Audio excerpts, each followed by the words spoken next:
Welcome back. We are discussing inflation, macroeconomics, asset prices, U.S. monetary policy. We have with us Abraham Muthogo, the CEO of Miradi Capital, and also an economist. Abraham, welcome to Metropole. Thank you very much. Yes, and Abraham, inflation 5.7% in headline inflation 5.7 in June. Was this in line with the expectation, or? Yeah, it is, because what we were expecting is an upward increase, and simply because the main driver being the cost of fuel. Yeah. Pump prices. Yeah, that has been good. That has gone up almost 12% in the last 3 months. Yeah. And we're just expecting the next one, and probably it's going to go up. So probably we're looking at this kind of a trend. Yeah. Where it might go higher unless we intervene. So, 14th of June, prices were reviewed for the next 30 days. Yes. And it was a significant review, actually. I personally noticed in my fuel. Do you think there'll be some feed-through effects in the next inflation numbers? Yes, that's what I'm saying. They're going to go up, because remember, the true drivers are the cost of food. Yeah. But the main driver, if you look at it very carefully, it is the cost of fuel that is actually not trying to feed in. How important is fuel? I mean, there are very few activities that are not powered. Yes. Even productive processes that are not powered. Yes. So basically, what you're saying, even now we'll start seeing probably even increases in your fares. Yeah. Because already the pump price has gone up. Yeah. So that means that has reduced the margins of the public transporters and operators. But they can only absorb that for so long. Yes. So if you keep increasing it, they'll say no, they have to now start passing it on. Because they can. Okay. Yeah. Okay. What's the expectation then over 12 months? Where do you think this number goes to? Does it surpass the guidance from the MPC, 2.5% over 5? In my honest opinion, first of all, the good thing is that the oil prices started to slow down. Yeah. Okay. So if we're honest with the way we compute this, and if we are quick enough to pass on those benefits, then we probably will plateau or start reversing this trend. Do you have a problem with the oil pricing formula? Do you have a problem with it? A very big one. Okay. Myself, I have a very big one. Number one, it's very mysterious. and number two, I think it could be redone. It could be redone. Yes. Okay. No doubt, because see, any formula which has weights is subject to manipulation. Because all you have to just keep changing weights. So some of these things have to be discussed in public forums. Okay. Yes. Okay. Fine.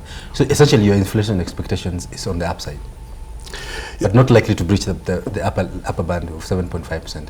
Yes. No. This is fine, but just for now. Just for now. Just for now, because you see, and the good thing, the main driver being the oil, and the oil has started stagnating. We should see a reversal. But unfortunately for us, sometimes we take too long to pass on. Yeah. When the price is going down, when it's going up, we put it in very fast. Okay. How do you think monetary policy will respond to this? You see, monetary policy, there's an inverse proportion between interest rates and inflation. Yeah. So that's why you see most of the time they have tried to keep it at 9. Yeah. Because the moment you start pushing it down, it will start putting inflationary pressure. That's true, especially on the monetary side. On the monetary side. Yeah. So it's a very dicey. And at the same time, an economy cannot grow without inflation. That's true. I mean, the central banks across the Atlantic, the US Fed, the European Central Bank, they are all getting worried that inflation is not growing at the pace they want it. Yes. So I agree with you.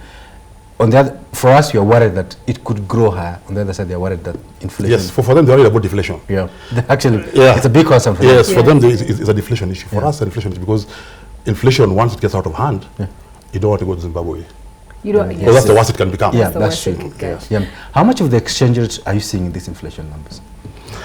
You see, personally, first of all, with the impending deadline on the old 1,000 note, there's a lot of hand transactions going on. Yeah. So even the price of the dollar may not necessarily be the true value of that dollar. Simply because a lot of transactions now are not being reported. Unofficial. Yes, in the black market. Yes, You talk about the black market. Yes, that's what I'm trying to avoid to say. And this is the black market in Nairobi? Yes. Okay, wow. Because you see, the thing is, the people who have money and they must convert it, and they do not want to go to the normal channels. Yeah. So they'll find ways of doing it. Yeah. So these things eventually, and that money finds its way to this market. Then now there'll be a monetary inflation because there'll be so much money pumped into the economy, which central bank may not necessarily know about. Exactly. So when they're doing their numbers, they don't factor in this. So what happens? The proverbial too much money chasing too little goods. and that is not able to capture it. But I mean, let me just stick on that element. So there's one objective of what the central bank is doing, just to curb corruption and just be able to have slightly more oversight on the currency transactions that are happening. Could this be a ploy for the central bank printing money and injecting it into the economy? Like what was happening in the US, quantitative easing and pushing money into the economy? You see, in my opinion, unlike the US, yes, I don't think we have that luxury of printing too much money. You know, see, remember the Americans in 71, up to 71, the dollar was gold backed.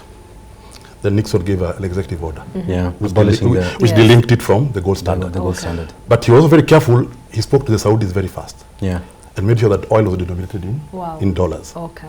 And hence the dollar. And so the dollar peg. The dollar hegemony. Now, so them they can literally print them ad nauseam. And every dollar that comes out of the mill has value. Yes. As we don't have that luxury. We don't have that luxury. But now you've heard recently that the Chinese, they want to back their yuan with gold. Now that is something that we need to watch out for. Yeah, I've actually read some text which is saying that with the US trade wars and weaponizing the US dollar, the China could actually be on a plan to actually globalize the yuan. Yes, as a reserve currency. We'll see, and move away from the dollar. And if you look at that battle, the true battle is about what is the world denominated in. Exactly. Yeah. It's currently the dollar. It has the dollar. You think will you think it's going to be easy to dislodge the dollar from No, that? it's not that easy. And especially for us in Kenya. Yeah, and you see, don't forget, even the dollar also enjoys club effect. Yeah, absolutely, yes. You see, you've grown all your life. It's very hard at your age now to accept another currency. Even the euro. Yeah, whatever. You see, that's what happened to euro. Yeah. Nobody gave it a chance. Yeah, that's true. Yeah. No, but you know, interesting in that conversation, the bulk of our trade is actually not with US trading partners. So you tend to find anytime the currency that we should be looking at probably is the yuan or the euro, because we do more business with them. But all the time as an investor, you're psychologically always looking at the dollar. On the dollar. You're always fixated on the dollar. And it's about denomination. Yes. Yeah, that's true. Abraham, that's a very interesting point. Let me ask you, Yes. I've been something we've been trying to discuss here a number of shows previously. Is it because Kenya's exposure to China is so significant? In fact, we were just doing some off-the-back calculations that China now has agreed to fund the Section 2B of the SGR that will move from Naivasha to Malaba. Yes.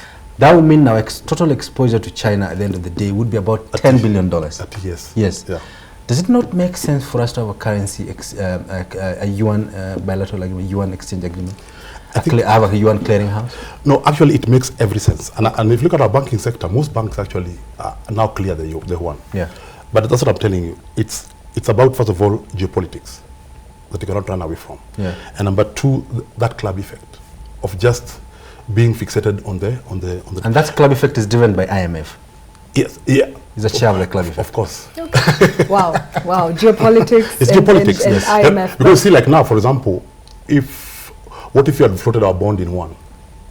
Absolutely, that would be lovely. It would have gone. Yeah. So why did What's stopping us from doing it? nothing? Actually, there's nothing stopping us. Nothing has, because now because we owe them, for a change, let them owe us. Treasury has been talking about a sukuk. Yeah, that'd be brilliant.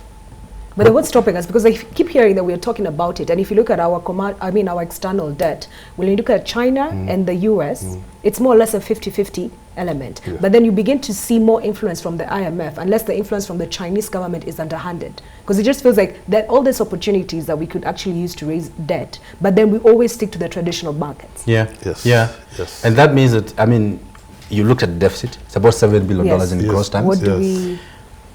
$3 to $4 billion might need to be plugged from international debt markets. Yes. Right? But Does that mean that does call for more innovation in debt issuance? you see, first and foremost, our current debt levels are not sustainable. Yeah. For two reasons. One, we all know not all of it went into capital expenditure. Exactly. Number two, it's a cocktail of interest rates and different tenors. Yes. Yes. So I think we need to sit down with the debt register, look at it, reschedule that thing. Okay. Either with preferably the consortia Yeah. of international banks, Yeah. because now we have choice, we can be able to negotiate very good rates. Yeah. Probably sub 5 or sub 4, and get very good moratoriums. Because today, if we got a 5-year break, for example, On from total, a 5-year moratorium, from on moratorium, principal and then a 40-year loan at 3-4%. That would be lovely. We'll have 5 years to sort ourselves out. Okay. Yeah. That's all we need to do.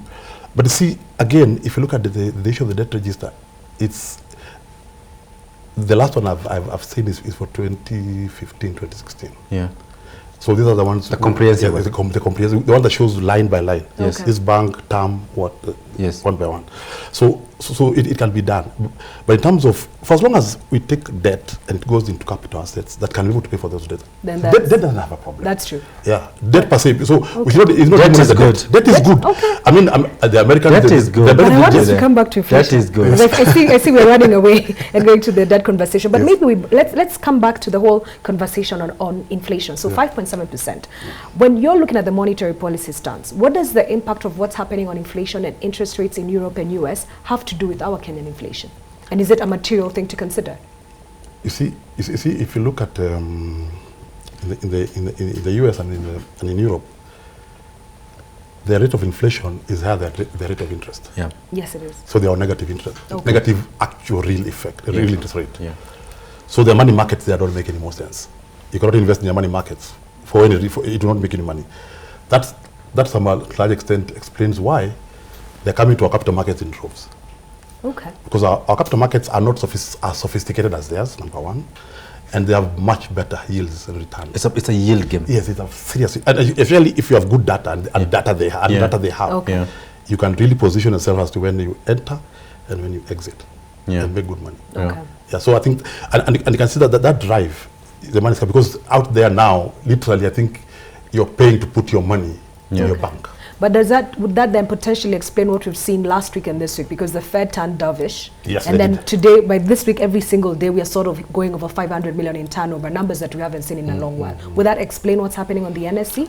Yeah, because see, like, the Fed has gone dovish because they, whereas here we are fighting with inflation, there they're trying to fight with deflation. Okay. Yeah.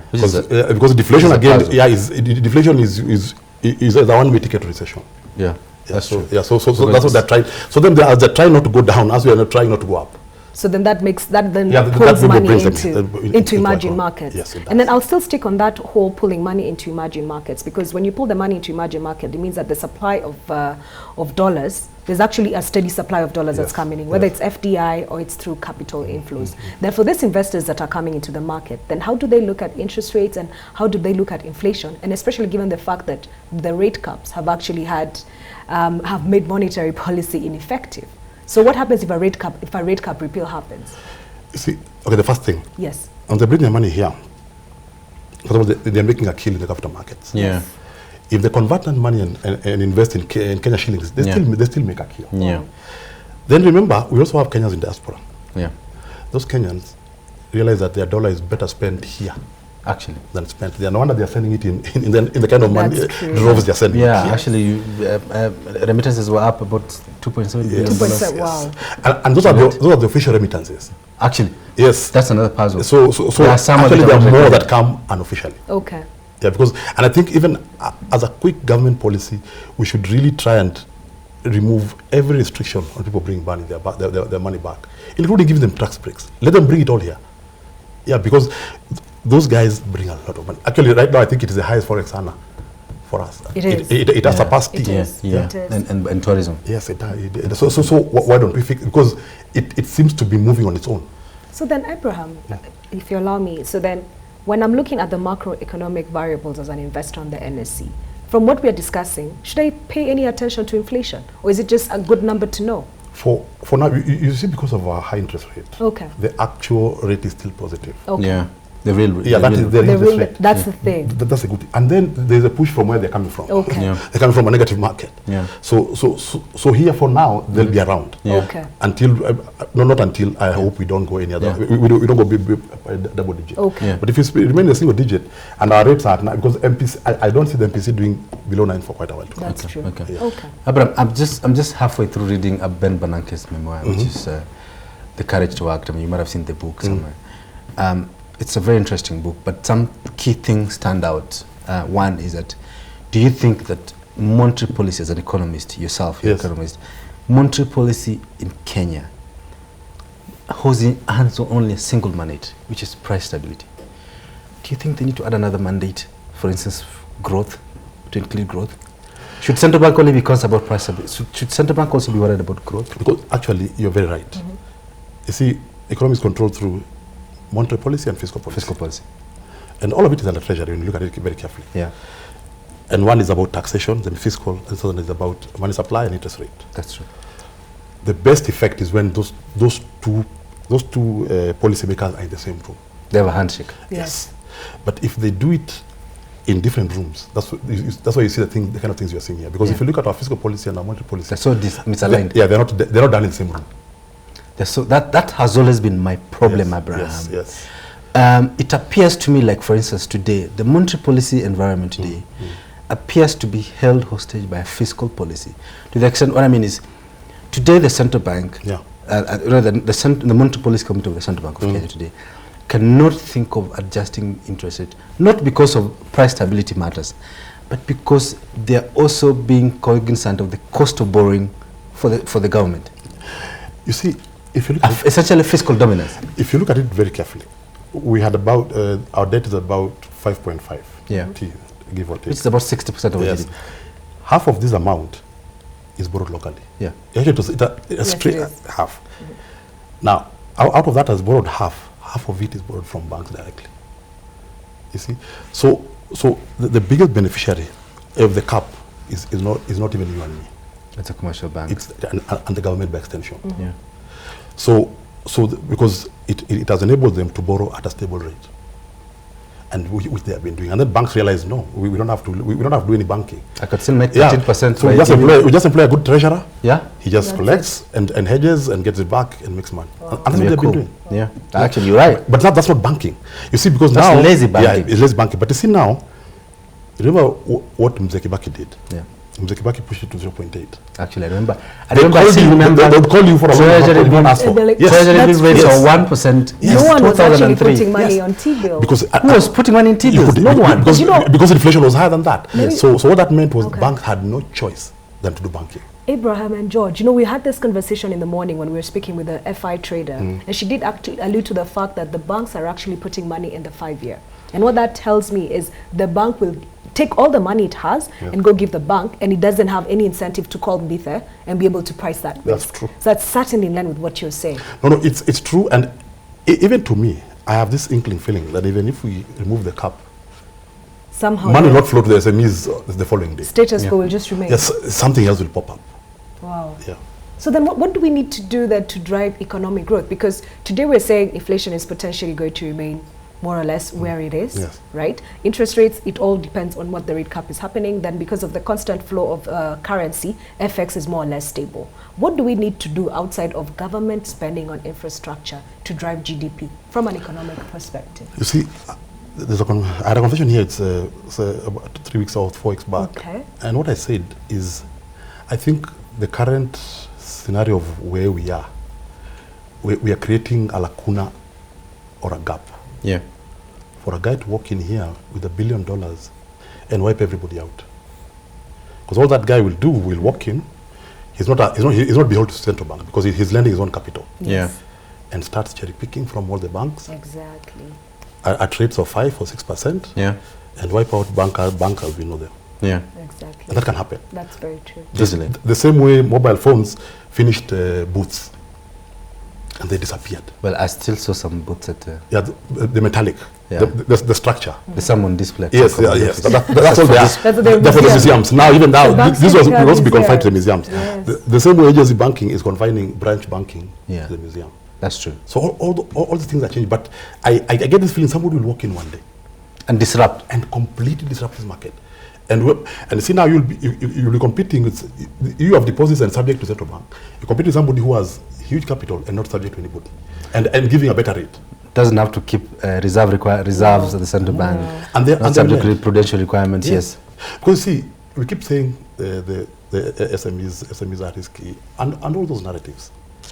So if the cap is removed, will it make it any less risky? Actually, you're right. I mean, is risk only expressed in price? No. You see, and you see, risk is reduced mostly by information. Yes. The asymmetry. That's what creates the asymmetry of information. That information asymmetry. Yeah. Now, with the kind of tools we have in this market, we should not be having that conversation. Look at because now you can know, yes. you can even know what I ate for breakfast if you want. That's true. I mean, the CRB, the Credit Research Bureaus now can even tell you. Yes.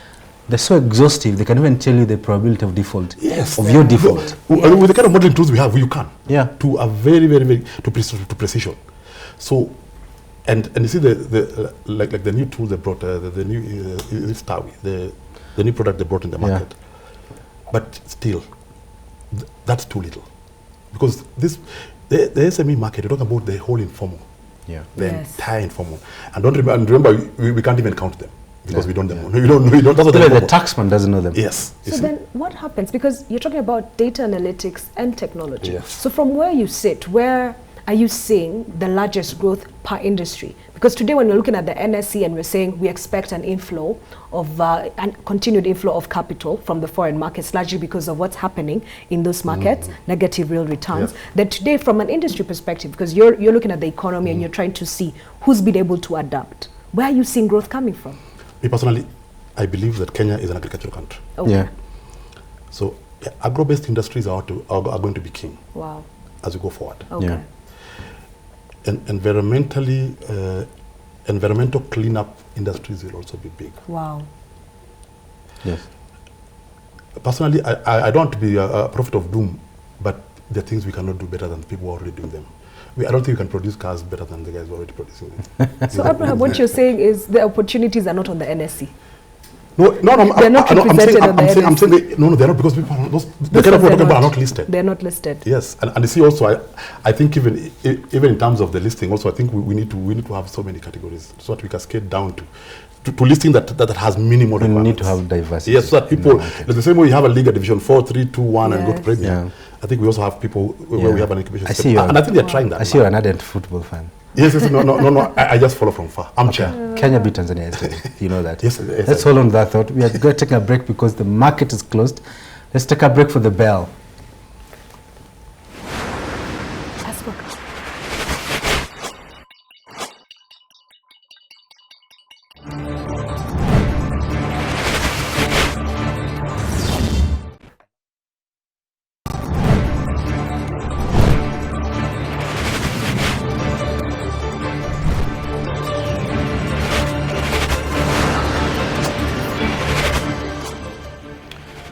We are back. Market is closed. Turnover is 1 billion shillings. A whooping 1 billion shillings. That's quite a strong activity today in the market. And on Safaricom, 34 million shares traded. Safaricom, 70% of the market. That's interesting. Safaricom never says that. I mean, think about it. We've had 2 negative news that has come out of Safaricom this week. The first one was the leaking of the numbers of the people who've been betting in Nairobi. Yeah. We were just having this discussion today morning. I don't know if anybody got some extra data. And they have a big tax claim. Yes, but still, on the 700 million shillings in turnover. Seems to be shrugging off this news. But let's get back to a discussion, macroeconomic discussion with Abraham. Abraham, I've just seen the cumulative fiscal figures, the amount of the total government revenues, the Treasury monthly publication. As at May 2019, which is a month the closure of the fiscal year, we were at 1.2 trillion Kenya shillings. This is total tax collections, and the Treasury has a target of 1.6 trillion for the entire year, which means for June, which is ending this today actually, they need to collect about 400 billion shillings to meet the tax collection target, the revenue targets. You think that's possible? No, it's not possible. It's not possible. And even more worrying now is that we have a higher target. That was about 2 trillion inside our budget. So now we are starting to accumulate deficits. Now that's not a good thing. And I think, and as I said here before, the only thing that we have to do now, we have to accept that we only have so much income. Yeah. Why don't we work within that income? We live within our income. Let's live within and you talk about fiscal consolidation. Yes. How should fiscal consolidation look like in Kenya today? You see, should it be more on the expenditure side or the revenues? Should we increase our tax collection to catch up with the expenditure, or should we bring down the expenditure? You see, the first thing we need to do is to make sure that we count more businesses. Yeah. Because right now, most people are not paying taxes. Yeah. You see, but they are consuming the public goods that those taxes. But the few taxpayers. Why are they not paying taxes? Is it that they're out of the bracket, or they just don't have the earnings capacity? they're not paying because they can. So, because avoidance is allowed. All right. Evasion is not. Yeah. So what it is like that, that. yes, yeah, it's true. So what it is that we need to increase the tax net, and the only way we do that is we count them, because I say if you can count them, we can tax them. So then our income will be. We have first have a sense of the tax base. Yes, and then on the other side also we have to cut, because I want to believe that government can be smaller, both at national and county. Definitely, and then some of our habits. The discipline. Yeah, the fiscal discipline. discipline. Yeah, some of the things, fiscal discipline. because I don't understand why Meru County has to have the symposium in Mombasa. Diani has to have the symposium in Machakos. Machakos has to have it in Garissa. What is this thing of going somewhere else? Yeah. And it is very expensive. Some of this, it's some of our habits that have to change. So when you're talking about changing and focusing on reducing the primary government deficit, Yes. when we come to the macroeconomic, what are we talking? What impact would it have on any of the macroeconomic variables? You see, What key impact would it have? you see, whenever you have a deficit, that means that money must come from somewhere. That's true. For us, the softest spot is the domestic market. Okay. Yeah. Now, when you borrow domestic, we starve the credit. We crowd out. Yes, and now, Crowd and that thing goes, and now you kill industries.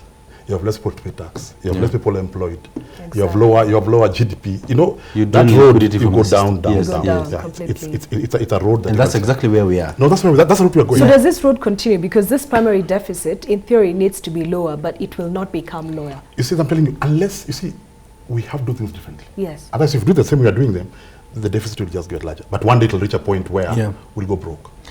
Abraham, fiscal economics Keynesian style states that in terms of demand side, supply side stress, the government needs to step in and stimulate the economy, either through monetary expansion or fiscal expansion. And what we have today is we have a fiscal expansion that is underpinned by a very wide deficit spending. We're talking about $7 billion in deficit. But at the same time, you have aggressive tax policies. It's one of our guests here said it's a cause fiscal confusion. You're stepping on the accelerator, but at the same time you're stuck on the brake. Yes. What kind of fiscal environment is this?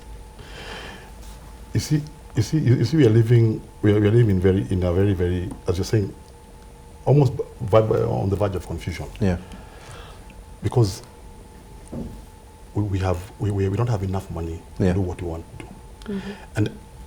And what goes in fast is recurrent.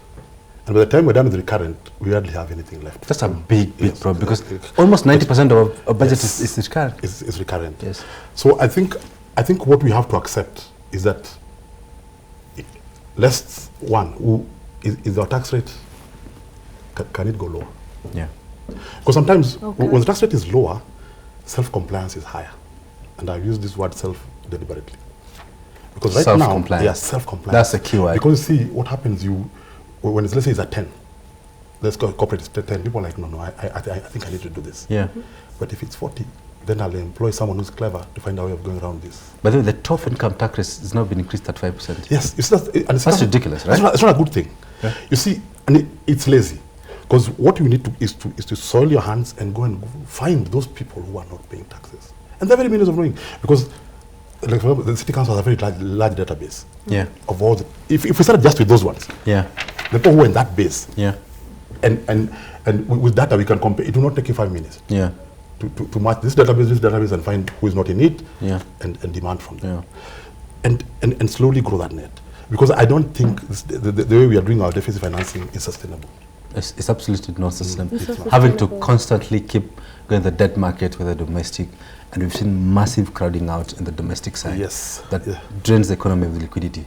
Let's talk across the Atlantic. What are some of the biggest geopolitical risks that you're seeing now that could potentially, that keeps you awake, I mean? Because see, like now, China and America are at war. Yeah. Not physical, but economic, which is even worse for us. Yeah. Because if you look carefully, we have a lot of Chinese here and we have a lot of American interests here. So the effect of those two will eventually come here. Okay. If it's the inflation, we're still an importer market. We import more than we export. Yes. So it's very easy to import inflation. Yeah.